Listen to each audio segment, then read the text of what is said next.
Alors, après la découverte de l'Amérique par Christophe Colomb et Amerigo Vespucci, les royaumes européens vont se lancer dans les grandes explorations et vont découvrir surtout des nouvelles ressources qui ne sont pas les épices, qui ne sont pas les soieries, mais qui peuvent leur permettre quand même de faire du profit.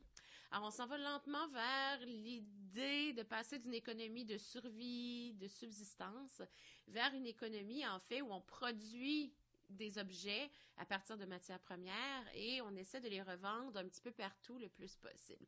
C'est lentement mais sûrement le début de ce qu'on appelle le mercantilisme, chose que vous avez vu en secondaire 4 aussi, qui est un commerce triangulaire. Alors, c'est l'idée en fait qu'on va prendre une ressource. Prenez l'exemple de la fourrure de castor en Nouvelle-France. On va prendre la ressource sur le territoire colonisé, donc le territoire qu'on a découvert. On va l'expédier dans le pays d'origine de la colonie, donc ici la France. On va le transformer, donc on va faire des chapeaux de feutre avec la fourrure de castor et la France ensuite va redistribuer ce produit-là non seulement dans ses colonies, mais un petit peu partout. Et c'est comme ça qu'on découvre vraiment plusieurs ressources pour pouvoir faire du commerce à grande échelle. Alors, dans les Antilles, on découvre surtout la fameuse canne à sucre, qui est très importante parce qu'avant, les sources de sucre, c'était le miel, un peu une espèce de betterave sucrée du côté de l'Écosse, mais c'est à peu près tout. La canne à sucre est un sucre qui est raffiné, le goût est très prononcé, il peut servir d'agent de conservation, donc quand on va découvrir ce produit-là, on va vouloir l'exploiter à grande échelle pour pouvoir l'exporter absolument partout en Europe et même au-delà.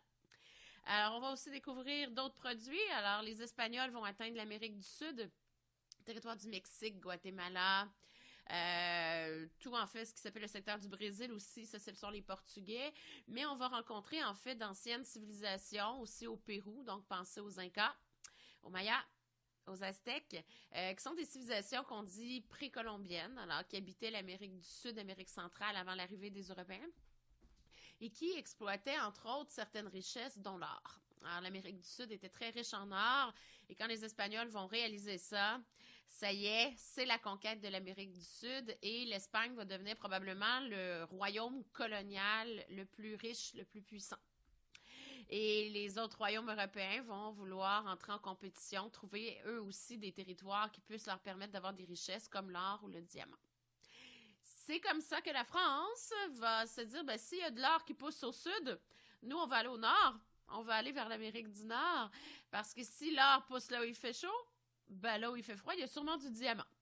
Alors, c'est comme ça que Jacques Cartier, et avant lui aussi un certain Giovanni da Verrazzano, sont envoyés en Amérique du Nord dans l'espoir de trouver du diamant, ce qui n'arrivera pas.